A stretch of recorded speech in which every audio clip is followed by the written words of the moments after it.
비트코인 하면 비트코인을 뭘 할 수 있어라는 질문 되게 많이 받죠. 아, 엄청 많이 도대체 뭘 할 수 있죠? 예, 정말 원칙으로 질문 드리겠습니다. 똑같아요. 라이트 형제의 최초의 동력 비행기가 뭐랬죠? 10몇 초 날랐어요. 그런데 그 동력 비행기로 사람이 이제 하늘을 날 수 있다는 영감을 준 거잖아요. 그거와 마찬가지로 비트코인은 그런 영감을 준 거예요, 저희한테.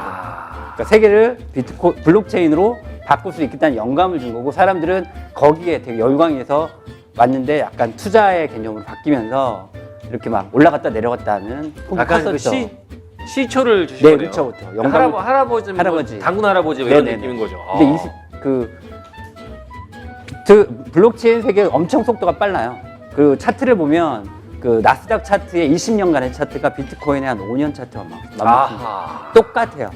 그런데 나스닥의 그 20년 차트 수혜를 보면 걔네 그 위기 때 외환위기가 아니라 뭐죠?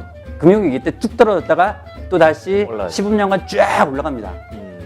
비트코인은 저 뒷얘기는 뭐 그걸로 가름을 좀 하는데 5년이 한쪽 됐으니까 5년 중에 다시 올라갈 수 있다 이런 얘기 이런 얘기이신 것 같은데. 그리고 이제 그 가트너의 기술 그 하이프라는 곡선이 있어요. 그 곡선에서 일단 블록체인 기술은 정점을 찍었어요.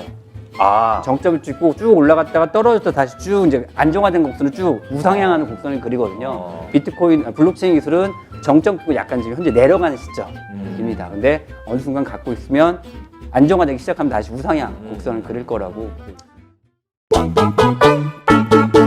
질문이 좀 들어왔는데 좋은 얘기 좀 해달라고. 질문에 대해서 좀 답변을 좀 드릴게요. 왜냐하면 베네수엘라에서 페트롤을 발행하기로 했는데 그걸 지금 미국에서 막 찍어 누르고 있는데, 사실은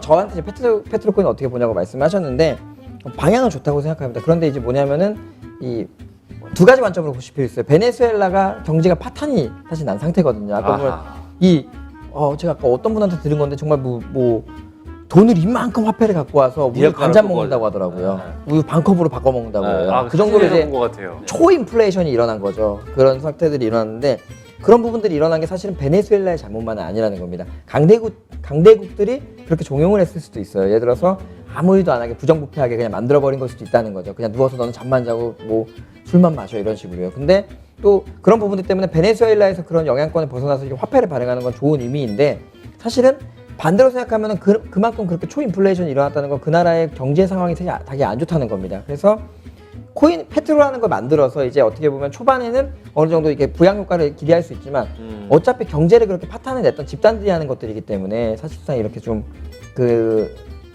크게 기대하기는 좀 힘들지 않을까. 근데 미국에서도 이게 규제를 하는 게, 미국 같은 경우는 합리적 규제를 하거든요. 합리적 규제를 하는 나라 중에 하나인데, 그냥 너네가 감히 암호화폐를 만들어서 죽이지는 않았습니다. 뭔가 다른 목적들을 포착해서. 그런 건 이제 제가 좀 말씀해 주시는 게 좋을 것 같아요. 해외 송금 전문가, 자금 세탁도 전문. 굉장히 궁금하신 분 많이 계실 텐데요. 그런 것들이 이유가, 그러니까 미국은 달러를 기준으로 전 세계를 장악하고 화폐로 전 세계를 장악하고 있고요. 9.11 테러 이후에 모든 해외 송금의 US 달러는 뉴욕점에 모입니다. 거기서 다 열어봐요. 이 자금이 잘못된 자금인지, 아니면 뭐 북한과 관련된 자금인지, 아니면 범죄와 관련된 자금인지 다 까보는데, 암호화폐가 생기면서 그걸 까볼 수가 없어요. 그리고 초기에 암호화폐들이 사실 범죄 쪽에서 많이 쓰였고요.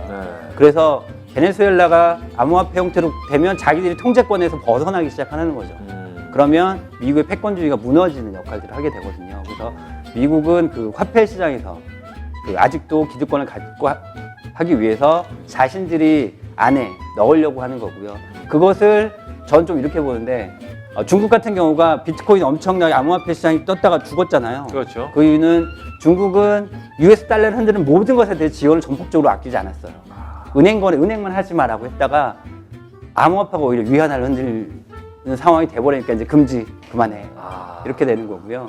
러시아 쪽도 되게 관심이 많거든요. 러시아 정부 암호화폐. 지금도 중국 관심 많은 거죠? 네, 많죠.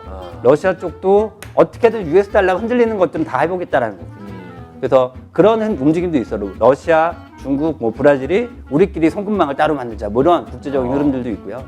그래서 암호화폐에서 정부 규제나 이런 것들은 사실 그런 자금 세탁, 불법 자금이 들어가는 것에 통제권이 있어야 되는데 그게 벗어났기 때문에 규제를 하기 시작을 하는 거죠. 근데 통제권 안으로 들어오기 시작한다면 정부에서도 승인이 되고, 일본 같은 경우는 통제권 안으로 들어오기 시작한 거거든요. 빠르게. 그렇게 된다면 충분히 다양한 많은 나라들이 암호화폐 시장을 활성화시키는 노력들을 할 것이다 라고 판단합니다. 암호화폐 모든 것을 낱낱이 파헤쳐봤습니다.